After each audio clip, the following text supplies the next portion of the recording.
নবীর সুন্নত থেকে সিরাত থেকে যদি দূরে সরে যায়, ওই হাজির ঘরে পাজি তৈরি হবে, ইয়াকুবের ঘরে বিয়াকুব তৈরি হবে, আনোয়ারের ঘরে জানোয়ার পয়দা হবে, ঠেকানো যাবে না। তা দ্বীন ও শরীয়ত সবার জন্য আসছে। হায় রে মুক্তি দিলে বাদশা, হায় রে আমার দুলাল, হায় রে এত বড় আলেম, হায় রে মুক্তি তো উসমানী সাহেব হাফিজাহুল্লাহর প্রখ্যাত খলিফা, প্রখ্যাত মুহাদ্দিস, তার ওয়াজ তোমাকে পছন্দ না, তোমাকে ওয়াজ শোনা লাগবে না। কথা কয় না বেটা? সারা রাস্তা আবু তাহের ভাইয়ের সাথে আর হুজুরের সাথে গল্প করতে করতে গেছি, জানি না কে কোথায় আছে। একজন তো বাইরে আছে আর দুইজন ভিতরে। এখন আসার সময় শুনলাম পিন্টু ভাই বলে বাইরে আইছে নাকি। আল্লাহ ইসলামের জন্য কাজ করার তৌফিক দান করেন, বলেন না আমিন। কিসের জন্য বলেন না? ইসলামের জন্য কাজ করার তৌফিক দান করেন। আমি আপনাদের সামনে কোরআনে হাকিমের সূরা আলে ইমরানের একটি আয়াত তেলাওয়াত করেছি। আলেম ওলামাদের মাহফিল, আলেমরা সব সময় ভালো কাজে ডাকেন, ভালো কাজের দিকে আহ্বান করেন, ভালো কাজের সাথ দেন। জাতির দুর্দিনে উলামায়ে কেরামি একমাত্র স্বার্থ ছাড়া উম্মতের পাশে দাঁড়ান। সবাই ধান্দায় থাকে। কথা বলে না? হ্যাঁ, চান্দা তুলবে 1,80,00,000 ফেরেশতারা খাবে আর 20 লাখ মানুষের দিবে। কিন্তু মৌলবী আলেম ওলামাই এমন যারা এই টাকা কালেকশন করে ফেনীতে, সিলেটে, বিভিন্ন বন্যা দুর্গত এলাকার মানুষের কাছে পৌঁছেছে। আমার জানা আছে এমন আলেম যারা নিজেদের বেতনের টাকা বাড়িতে তার বাজার দরকার, বাড়িতে বাজার না করে ওই টাকা দিয়ে ভাড়া দিয়ে মানুষের কাছ থেকে উসুল করা সম্পদ মানুষকে বিতরণ করে আসছে। উলামায়ে কেরাম নবীদের ওয়ারিস। বনি ইসরাইলের নেতৃত্ব দিয়েছেন নবীগণ। বনি ইসরাইলের নেতৃত্ব দিয়েছেন কারা বলেন না? নবী রাসূলগণ। যখনই কোন নবী দুনিয়া থেকে চলে গেছেন, এরপর আরেকজন নবী পাঠানো হয়েছে। এটা হলো নিয়ম। নবী নাই, আরেকজন নবী। আমাদের নবীর পরে আর কোন নতুন নবীর আগমনের ধারাবাহিকতা চিরদিনের জন্য নিঃশেষ করে দেওয়া হয়েছে। আমাদের নবীজির পরে নতুন কোন নবীর আগমন ঘটবে।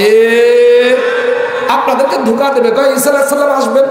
ঈসা আলাইহিস সালাম উনি আসবেন ইন্তেকাল করতে, বিয়ে করতে। উনি নিজের কাজ কিছু রেখে গেছেন, আল্লাহ তাআলা তারা রাখাইছেন, ওই কাজ করতে আসবেন, আমাদের প্রয়োজনে না। কথা বলে বেটা?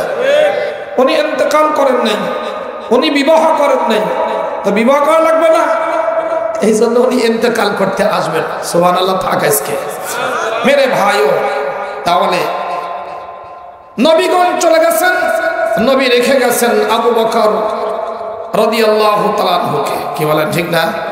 নবীজি হায়াতে থাকতে 17 ওয়াক্ত নামাজ হযরত আবু বকর রাদিয়াল্লাহু তাআলা আনহুকে দিয়ে পড়িয়েছেন। এরপর ওমর ইবনে খাত্তাব, উসমান ইবনে আফফান, হযরতে আলী মুরতাজা। আলী দেয়া যাবে না কোনো গালি, ঠিক না? তার নবীগণ চলে গেছেন। নবীর পরে সাহাবায়ে কেরাম ধারাবাহিকভাবে নবীর উত্তরাধিকার, তারা জাতির সত্যিকার নেতৃত্ব দিবে। কথা বলেন? যেই সিরাতুন নবী মাহফিলের আয়োজন, অল্প সময় লম্বা কথা, বুঝলেন? অনেক কথা অল্প সময় বলতে হবে। 1 নম্বর, নবীজির সিরাত কেন আমরা মানব? আমাদের দেশের নেতার অভাব আছে? মোদি আছে, নেতানিয়াহু আছে, কথা কয় না বেটা? আমেরিকা, ব্রিটেনের, ইসরায়েলের দালাল শাহবাজ শরীফ আছে। আমাগো সান্দুর মা খালা তাহাজ্জুদের নাম দিয়ে উনি খালি মদ খায়। ও মা, এত নেতা নেত্রী থাকতে নবীরে মানবো? পিঠা কাপড়ছে আমাদের। প্রশ্ন হয় কি হয় না? কথা কয় না বেটা? কত ডাক্তার আমাদের দেশে বা আলেম খুঁজে পায় না, কি ডাক্তার নেতা। বাহ, ঠিক আছে, অসুবিধা নেই। দেখেন, নবী সাল্লাল্লাহু আলাইহি সাল্লামকে মানবো কেন?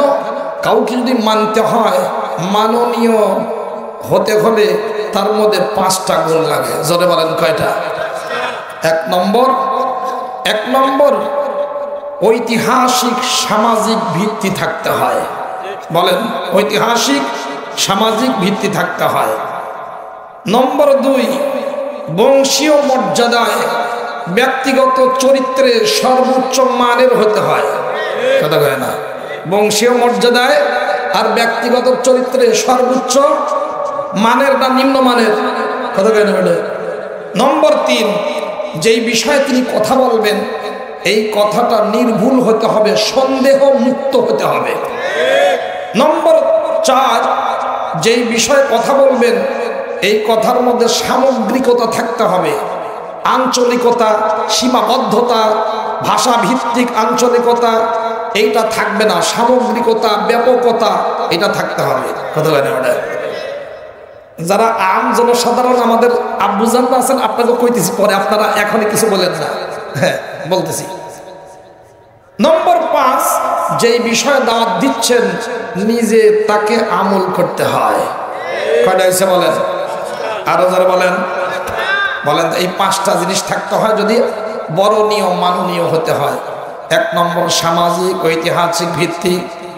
বলেন তো আমাদের নবীর থেকে এত বড় ঐতিহাসিক, এত বড় সামাজিক ভিত্তি সম্পন্ন আর কোন মানুষ অতীতে এসেছেন? আসার সম্ভাবনা আছে? যত চান্দুই, যত ইতিহাসই লেখক, আমার নবীর নাম ছাড়া ওর ইতিহাস অচল। হ্যাঁ, দ্য 100 যে লিখেছে ও লিখতে গিয়েও দেখছে যে খ্রিস্টান ধর্মের অনুসারী, কিন্তু মুহাম্মদ সাল্লাল্লাহু আলাইহি ওয়াসাল্লামের নাম না দিলে ওই বইয়ের কাটতি হয় না, এই বই বিক্রি হয় না। সুবহানাল্লাহ।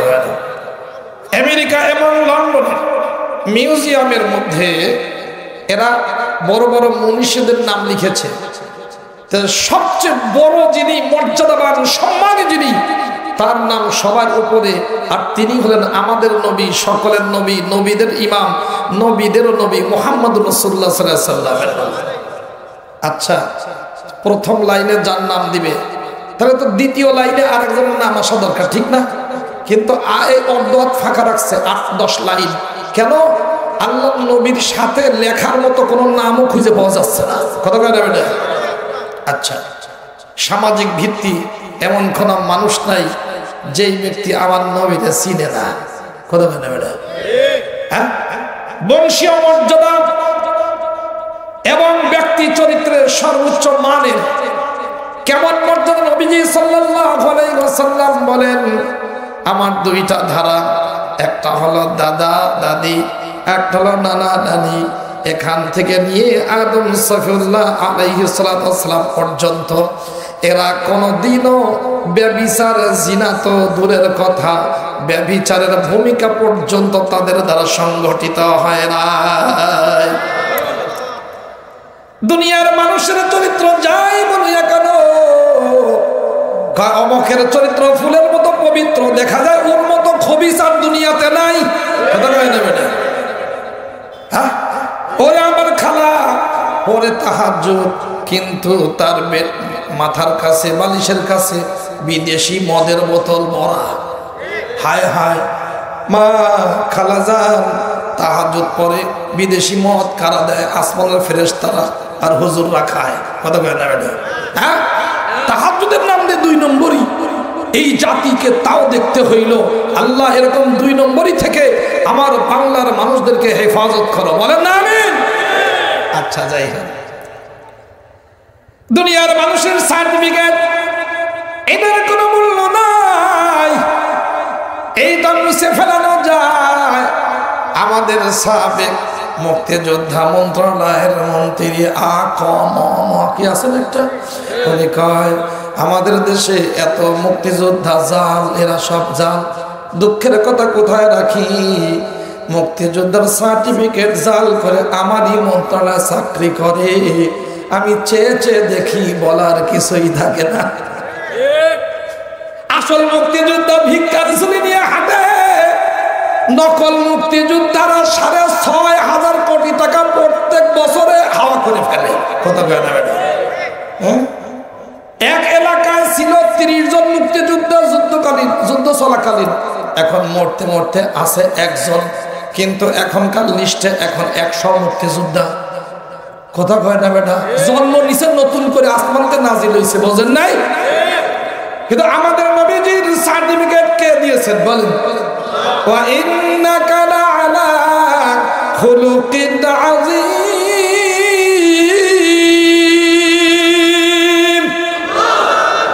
আমাদের নবী সর্বোচ্চ মানে অধিষ্ঠিত, তার চরিত্র সত্যি ফুলের মতো পবিত্র। এমন পবিত্র চরিত্রওয়ালা পৃথিবীর কোন নেতাকে দেয়া হয় নাই, কোন নেতা কখনো থাকে নাই, কথা হয় না। নম্বর 3, দেখেন যেই বিষয়ে দাওয়াত দিচ্ছেন ওই বিষয়টা নির্ভুল হতে হবে। যার মধ্যে ভুল আছে এই জিনিসের দাওয়াত কখনো দেয়া যায় না। এই বিষয়ের অনুসরণের দাওয়াত দিয়া শরম লজ্জা, কথা কয় না বেটা। যালিকাল কিতাব লা রাইবা ফীহি, এমন কিতাব আমি আমার নবীকে দিলাম যে কিতাবের মধ্যে কোনো সন্দেহ নাই। সুবহানাল্লাহ। নম্বর 4, সামগ্রিকতা, ব্যাপকতা। তার মানে হলো দ্বীন ও ইসলাম হুদাল লিন্নাস, সমগ্র মানব জাতিকে রাস্তা দেখায়, জান্নাতের রাস্তা, সঠিক রাস্তা। কে বলেছেন বলেন? ইয়া আইয়ুহান নাস قد جاءتكم موعظة من ربكم وشفاء لما في الصدور وهدى ورحمة للمؤمنين।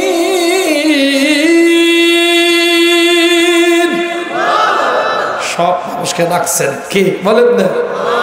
এটা তোমাদের জন্য ওয়াজ, তোমাদের জন্য এটা শিফা, তোমাদের জন্য এটা হলো রহমত, তোমাদের জন্য এটা হলো হেদায়েত, সব মানুষের জন্য। সুবহানাল্লাহ। আমার একজন মানুষ সে যদি বিধর্মী হয় কিন্তু দ্বীন ও শরীয়তের আইন কানুন ফলো করে, ওই ঘরে শান্তি আসবে। একজন হাজী সাহেব যদি আল্লাহর হুকুম ছেড়ে দেয়, নবীর সুন্নত থেকে সিরাত থেকে যদি দূরে সরে যায়, ওই হাজির ঘরে পাজি তৈরি হবে, ইয়াকুবের ঘরে বিয়াকুব তৈরি হবে, আনোয়ারের ঘরে জানোয়ার পয়দা হবে, ঠেকানো যাবে না। তা দ্বীন ও শরীয়ত সবার জন্য আসছে। 4 নম্বর, যেই বিষয়ে দাওয়াত দিচ্ছেন নিজে আমল করা লাগবে। ثم جعلناك على شريعة من الأمر فاتبعها ولا تتبع أهواء الذين لا يعلمون। আল্লাহ তাআলা বলেন, হে নবী, আমি আপনাকে একটা দস্তুর দিলাম, একটা নিজামে হায়াত দিলাম, একটা সংবিধান দিলাম, একটা কনস্টিটিউশন দিলাম। আমি আপনাকে চলার জন্য, জান্নাতে যাওয়ার জন্য সবচেয়ে বড় হাইওয়ে দিলাম। কথা কয় না বেটা? সব তর্জমা একসাথে করতেছি। সবচেয়ে বড় গঠনতন্ত্র দিলাম, আপনি এইটার অনুসরণ করেন। কথা কয় না? আল্লাহ নবী এটার অনুসরণ করেছেন। আল্লাহ তাআলা এটাও বলেছেন, যাদের কাছে আসমানি ইলম নাই, খবরদার খবরদার এদের অনুসরণ করবেন না। কথা কয় না? নবীর জন্য যদি আসমানি ইলম বিহীন কোন ব্যক্তিকে অনুসরণ করা হারাম হয়, নবীর উম্মতের জন্য যারা আসমানি ইলম ধারণ করে না, আসমানি ইলমের দিকে ডাকেও না, মানব রচিত আইন প্রতিষ্ঠার জন্য ডাকে, মানব রচিত আইনের কথা বলে, ওদের অনুসরণ করা কোনো ইমানদার কালিমাওয়ালা হাজী সাহেব তাবলীগ করার জন্য জায়েজ হতে পারে না। তা আল্লাহ নবী নামাজের দাওয়াত দিয়েছেন, নিজে নামাজ আদায় করছেন না করেন নাই? কথা কয় না? আল্লাহ নবী নিজে ঈমানের দাওয়াত দিয়েছেন, ঈমান এনেছেন আনেন নাই? আমানার রাসূল বিমা উনজিলা ইলাইহি মির রাব্বিহি ওয়াল মুমিনুন, সবাইকে ঈমানের দাওয়াত দিয়েছেন। ইয়া আইয়ুহান নাস কুলু লা ইলাহা ইল্লাল্লাহু তুফলিহু। আল্লাহ নবী কালিমার দাওয়াত দিয়েছেন, ঈমানের দাওয়াত দিয়েছেন, নিজেও ঈমান এনেছেন, কোরআন তার প্রমাণ। কথা কয় না? সূরা বাকারার আখেরি আয়াতের আগের আয়াত, আল্লাহ নবী নামাজের দিকে দাওয়াত দিয়েছেন, মনে হয় নামাজ না পড়ে ঘুমায় রয়েছে। কথা কয় না? হ্যাঁ, নিজে ইমাম, কেমনে ইমাম অতি করতে হয়, নিজে নামাজ আদায় করেছেন, কেমনে নামাজ আদায় করবে এটাও আমার নবী বলেছেন না বলেন নাই? সাল্লু কামা রাআইতুমুনি উসাল্লি, যেভাবে তোমরা আমাকে 20 দিন নামাজ পড়তে দেখলাম। একটা জামাত আসছিল, যুবকদের একটি জামাত আল্লাহ নবীর দরবারে। 20 দিন হয়ে গেছে। হঠাৎ একদিন নবীজি বললেন, এই তোমরা বাড়িতে বউ টৌ রেখে আসছো না? তোমরা জোয়ান মানুষ হয়েছে, 20 দিন শিখা হয়ে গেছে, এখন বাড়িতে যাও। তো ছাত্র যারা আরবের মানুষ খায় খেজুর, কথা বলে বেটা, বিয়ে রেখে আসছে, 20 দিন হয়ে গেছে, যাইতে মন চায়, কিন্তু নবীর অনুমতি ছাড়া তো যাওয়া যাবে না। এই জন্য বলতেও সাহস পায় না। নবীজি যখন ইচ্ছা করে বলছে 20 দিন থাকা হয়েছে, এলেম শিখছো, এখন বাড়ি যাও, সবার মধ্যে খুশি, একবারে মানে খুশিতে আত্মহারা হয়ে গেছে। সুবহানাল্লাহ কয় না মিয়া? এই মিয়া, 20 দিনে যদি বোর দরকার হয়, আপনি যে 1 সাল লাগান বউ ছাড়া বউ বাড়িতে রেখে, 10 বছর রেখে আপনি বিদেশে যান, আপনার তো ক্রস ফায়ার হওয়া দরকার। কথা বলে না বেটা? এদের বউ সাথে নিয়ে যাবেন, অথবা 1 মাস পর পর বউর সাথে দেখা করে যাবেন, তা নাহলে কিন্তু হাওয়া হয়ে যাবে। কথা বলে না বেটা? আচ্ছা, নবী সাল্লাল্লাহু আলাইহি ওয়াসাল্লাম এখন এই যুবকদেরকে বলতেছে, সাল্লু কামা রাআইতুমুনি মুসাল্লি। হে যুবকের দল, পুরুষের দল, যেভাবে তোমরা আমাকে নামাজ পড়তে দেখেছ, নামাজ তোমরা ওইভাবে পড়বা। এর আগে আরো 2টা কথা আছে। আজানের যখন সময় হয় তখন একজন আজান যেন দেয়, আর ইমামতি যেন তোমাদের মধ্যে যে বড় সে যেন ইমামতি করে। নম্বর 3, যেভাবে নামাজ আমাকে পড়তে দেখেছ ওইভাবে তোমরা নামাজ পড়বা। নির্দেশ কয়টা হয়েছে বলেন? বুখারী শরীফে আছে। 1 নম্বর, নামাজের অর্থ হলো কি দিবা? আজান দিবা। নম্বর 2, তোমাদের মধ্যে যে বড় সে যেন ইমামতি করে। বড় মানে বয়সে বড়, তাই না? কথা কয় না? মিয়া বয়সে বড়, 15 বছর বাচ্চা কেবল বালেগ হইছে, ও সব কইতে পারে, আর 100 বছর বুড়া ঠেললেও কিছু বের হয় না। কথা কয় না ম্যাডাম? আর এই যে ভদ্রাসন না কি যেন এই যে চলে আমাদের ভদ্রসীম, ওইখানে ওই অঞ্চলে আরো আগে, ওখান থেকে আরো চরের দিকে জানাজা পড়াইছে। জানাজার দোয়া কি পড়ছে জানা নাই। এখন ছোট পিচ্ছি একটা জিজ্ঞাসা করছে, না না জানাজা পড়াইলেন, দোয়া পড়ছেন? পড়ছি তো। কি পড়ছেন? কয় নাই টোয়াল গুসলি লেনাফিল জানাবাতে। সর্বনাশ, হ্যাঁ এটা কি কোনো জানাজার দোয়া? কিরে ভাই, এটা কি জানাজার দোয়া? গোসলের দোয়া তাও হয় নাই, এটা হয় নাই, এটা ভুল, বুঝলেন? যদি কইতো নাওয়াইতান আগতাসিলা যদি বলতো তাহলে তো ছিল। নয়তান গুসলি কোনো ঠিক ঠিকানা নাই, এর আগেরও ঠিক নাই, সিগারও ঠিক নাই। কথা বলে না বেটা? এখন খায় না না জানাজা তো হয় নাই। কয় বেটা তুই জানিস কি নাক টিপে দুধ পরে, জানিস কি বেটা? না না না হয় নাই তো, এটা তো জানাজার দোয়া না।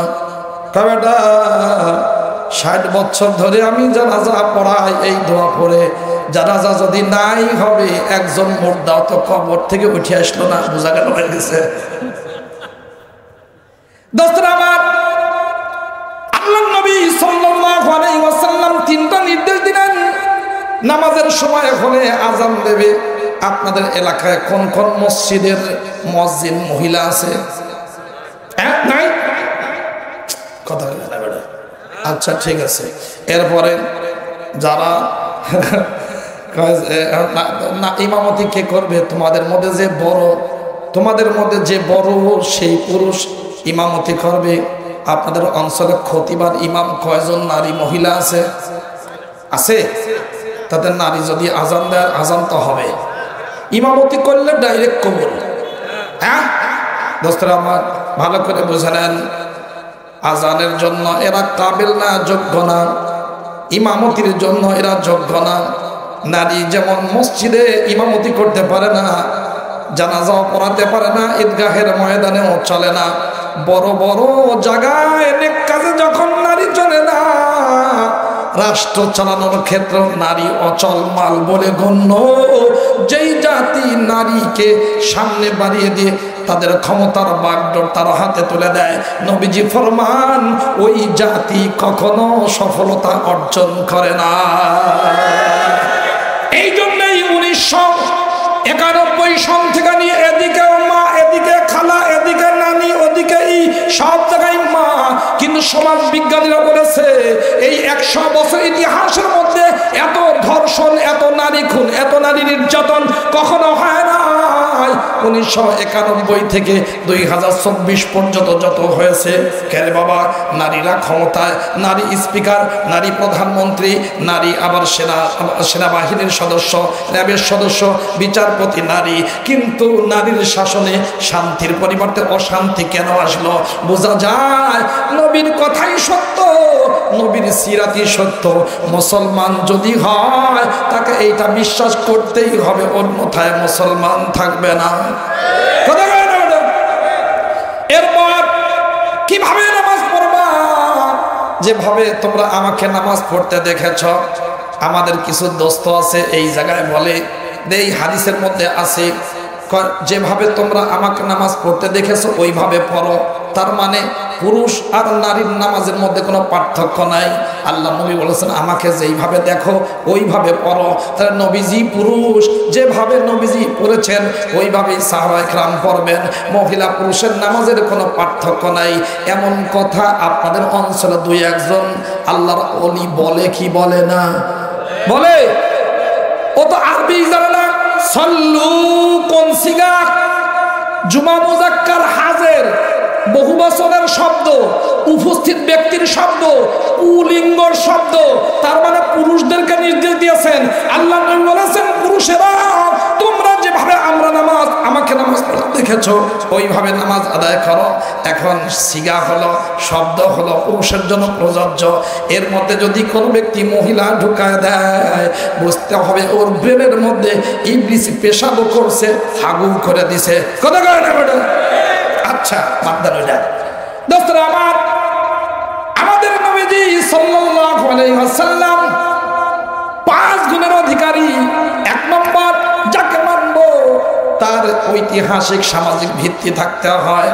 নম্বর 2, বংশীয় এবং চরিত্রের সর্বোচ্চ মান হতে হয় তার। নম্বর 3, যেই বিষয়ে কথা বলছেন নির্ভুল হতে হয়, যেই বিষয়ে দাওয়াত দিচ্ছেন সামগ্রিকতা থাকতে হয়। নম্বর 5, যেই বিষয়ে কথা বলছেন নিজে আমল করে দেখাতে হয়। এইরকম 5টা গুণ পৃথিবীর কোন সাধারণ মানুষের মধ্যে পাওয়া যায় না। একজনের মধ্যেই আলা ওয়াজহিল আকমাল, আলা ওয়াজহিল আতাম সবচেয়ে বেশি পাওয়া যায়। তিনি হলেন আমার নবী, আপনার নবী, সকলের নবী, নবীদের ইমাম, নবীদের নবী মুহাম্মদুর রাসূলুল্লাহ সাল্লাল্লাহু আলাইহি ওয়াসাল্লাম। কথা বলেন ঠিক না? তাহলে এই জন্যই নবী সাল্লাল্লাহু আলাইহি ওয়াসাল্লাম জানিয়ে এসেছেন, এটাই আমাদের মানতে হবে। আল্লাহর নবী আমাদেরকে দিয়ে গেছেন 2টা জিনিস, একটা হলো তাওহীদে খালেস কোরআনে কারীমের মাধ্যমে, আর একটা হলো শরীয়ত। কয়টা বলেন না? তাওহীদ একত্ববাদ, যে একত্ববাদের মধ্যে কোনো ভেজাল নাই। কথা কয় না? আল্লাহ যেমন একক অদ্বিতীয়, আল্লাহর বিধান, আল্লাহর ইবাদতের ক্ষেত্রে কেউ শরীক নাই, আল্লাহর জাতের ক্ষেত্রে কেউ শরীক নাই, আল্লাহর গোলামির ক্ষেত্রে কেউ শরীক নাই, আল্লাহর আইন এবং কানুনের মধ্যে বিধিবিধানের ক্ষেত্রে অন্য কাউকে শরীক করা যাবে? দোস্তরা আমার, শরীয়ত যেটা আল্লাহর নবী আমাদেরকে দিয়ে গেছেন, অদস্ত শরীয়ত মানতে হয়, জাহির মানতে হয়, বাতিন মানতে হয়। ঈমান হলো ভিতরের জিনিস, অদস্ত 6টা জিনিস মুমিন বিহি। এই 6টা জিনিসের উপরে ঈমান আনা বাধ্যতামূলক। 1 নম্বর হলো আল্লাহর উপরে ঈমান, নম্বর 2 আখিরাতের উপরে ঈমান, নম্বর 3 ফেরেশতাদের উপরে ঈমান, নম্বর 4 আসমানি কিতাবের উপরে ঈমান, নম্বর 5 সকল নবী রাসূলের উপরে ঈমান, নম্বর 6 ভালো মন্দ আল্লাহর পক্ষ থেকে তাকদীরের উপরে ঈমান। কয়টা? এটা ভিতরকে সুসজ্জিত করতে হয় ঈমান আকীদার দ্বারা। আর ইসলাম হলো বাহ্যিক জিনিস, তার মানে মাথার থেকে পা পর্যন্ত পুরোটাই নবীর সুন্নাত দ্বারা সুসজ্জিত হয়। যে এটা হবে ভিতর যার পরিষ্কার আছে, সবগুলো বিষয় সহিভাবে বিশ্বাস করে, একে মুমিন ইমানদার বলা হয়। আর যেই ব্যক্তি মাথার থেকে পা পর্যন্ত পুরোটাই সুন্নাত দ্বারা সুসজ্জিত হয়, ওই ব্যক্তিকে সত্যিকার খাঁটি মুসলিম বলা হয়। কথা বলে কি বলে বলেন না? দোস্তরা আমার, ভালো করে বুঝিনি, আমাদেরকে এই ইসলাম মানতে হয়। আল্লাহ তাআলা বলেছেন, আমি আয়াত তেলাওয়াত করছি, আল্লাহ তাআলা বলেন ও মাইয়াবতাগি গায়রাল ইসলামি দীনান ফালাই ইউকবালা মিন ওয়া ফিল আখিরাতি মিনাল খাসিরিন।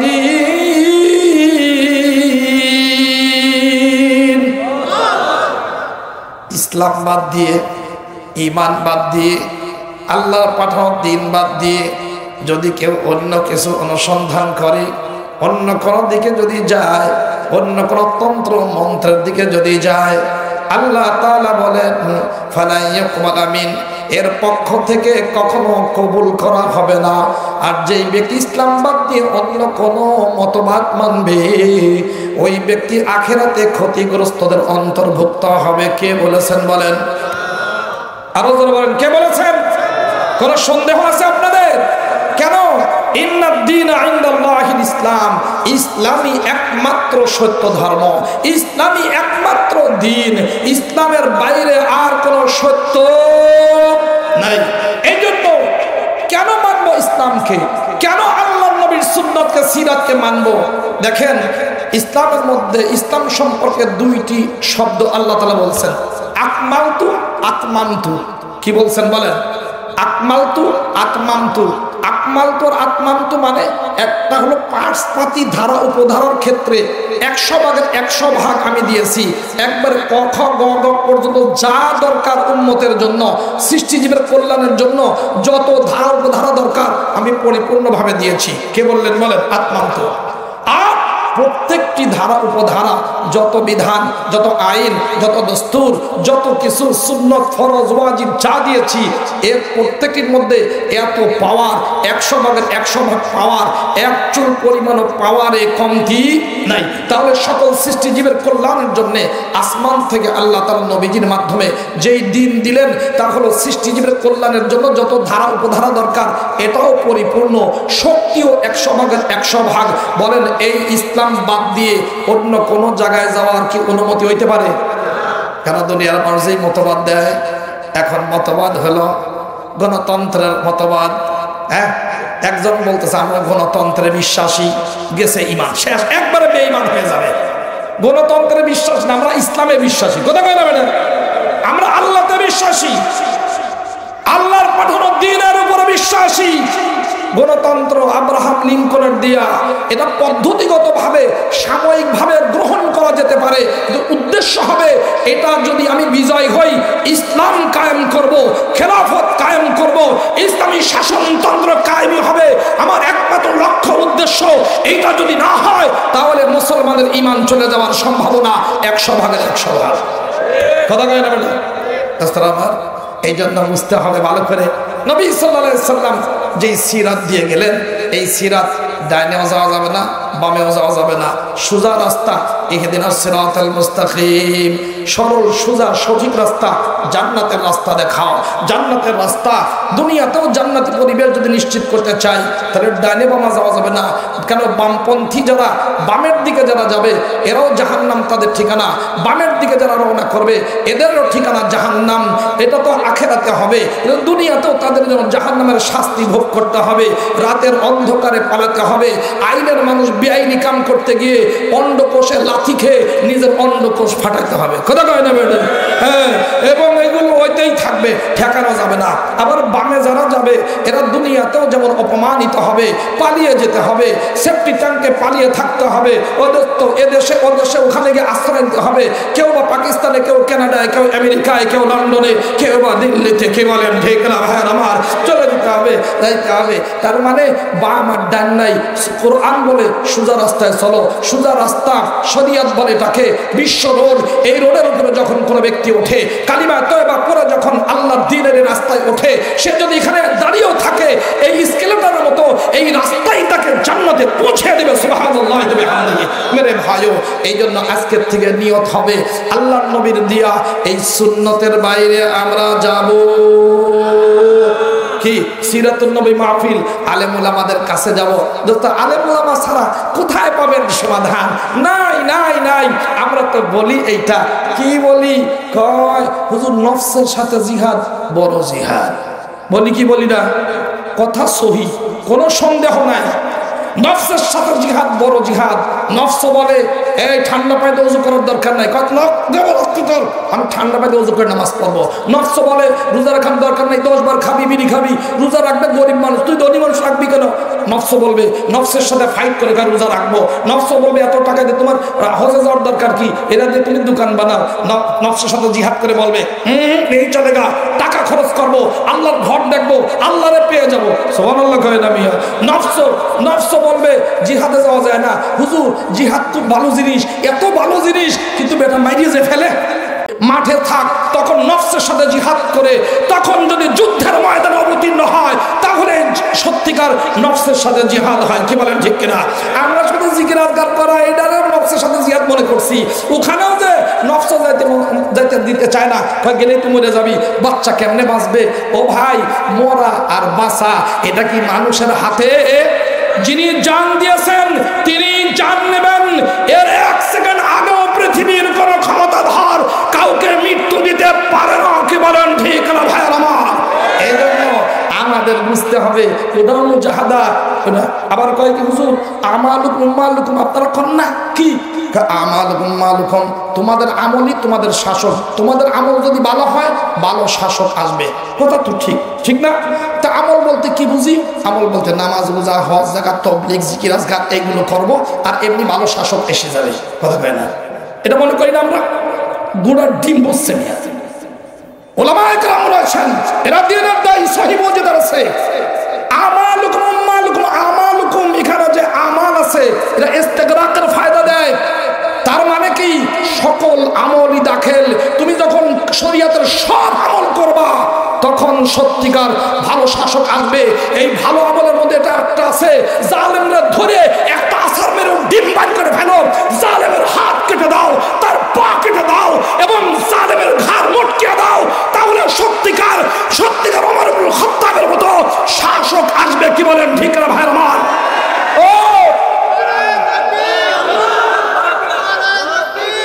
সম্মানিত দিনী ভাইরা, আমরা শাসকের গিয়ে খুশিয়া বর্দারি করবো, পাও টেপবো, জালেমের কাছে যাব আর কব ভালো আমল করবো, ভালো শাসক আসবে, এটা 2 নম্বরই কথা। কি বলেন ঠিক না? যদি আমরা জাতি হিসাবে আমরা যদি জালেমের মোকাবেলা করতে পারতাম, আমরা যেখানে জুলুম সেখানেই প্রতিরোধ, যেখানেই তারা ক্ষতি করবে ওখানেই ক্ষতির থেকে বাঁচাবার জন্য উম্মতের পাশে দাঁড়াবো, ঐক্যবদ্ধভাবে যদি দাঁড়াতে পারতাম তাহলে দীর্ঘমেয়াদে 54 বছর আমার দেশের এত জালেম তৈরি হতো না, এত নাস্তিক তৈরি হতো না। আমার দেশকে জাহান্নামে পরিণত করার সাহস দিল্লিরও নাই, পৃথিবীর লন্ডনেরও নাই, কোন শয়তানেরও নাই। কি বলেন ঠিক না ভাই আমার?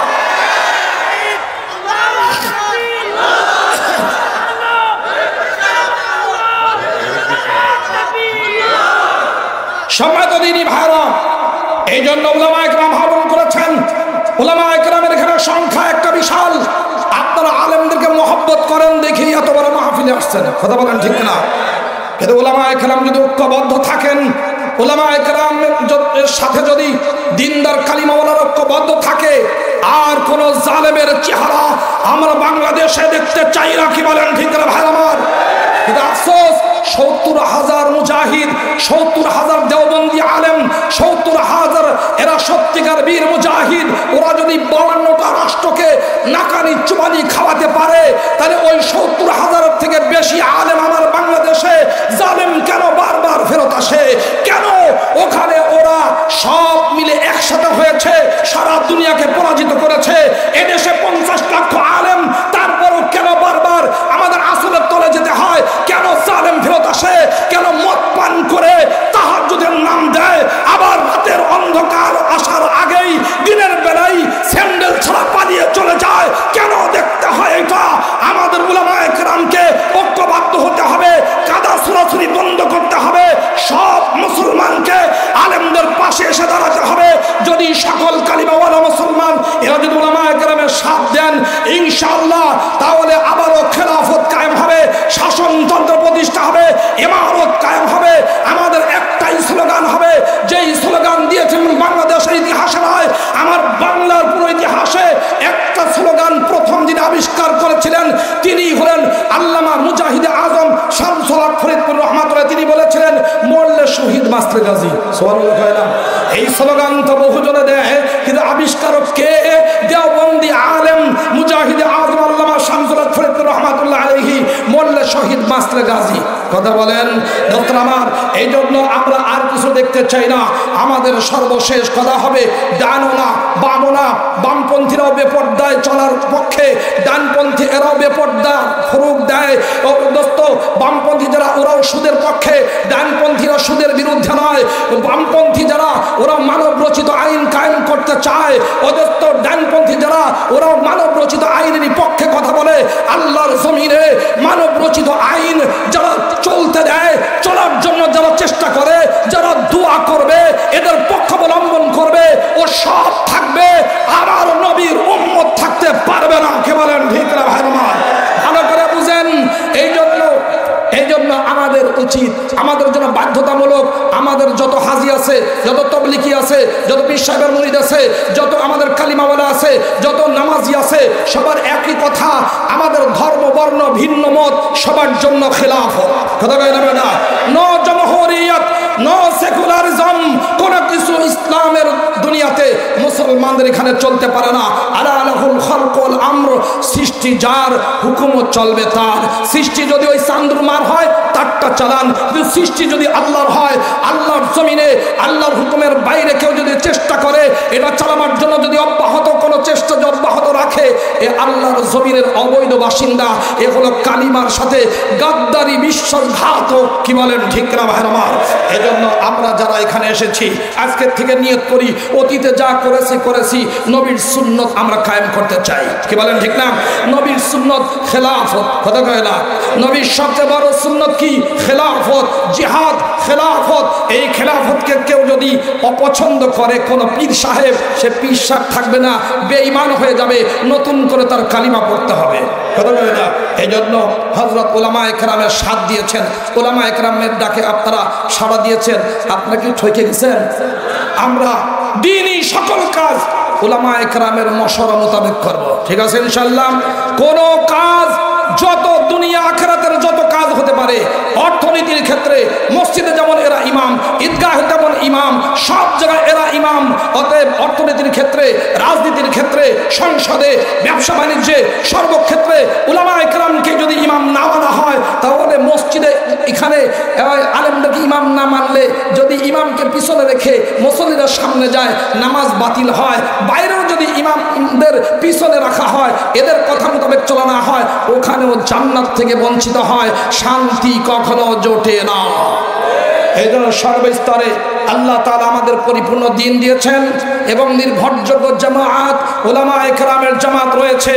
আমরা এদিক ওদিক যাইতে পারি না। আল্লাহ তাআলা আমাদের বলনেওয়ালা সুন্নেওয়ালা সবাইকে আমল করার তৌফিক দান করেন। বলেন আমিন আমিন। ওয়া আখিরু দাওয়ানা আলহামদুলিল্লাহি রাব্বিল আলামিন। আসসালামু আলাইকুম ওয়া রাহমাতুল্লাহি ওয়া বারাকাতুহু।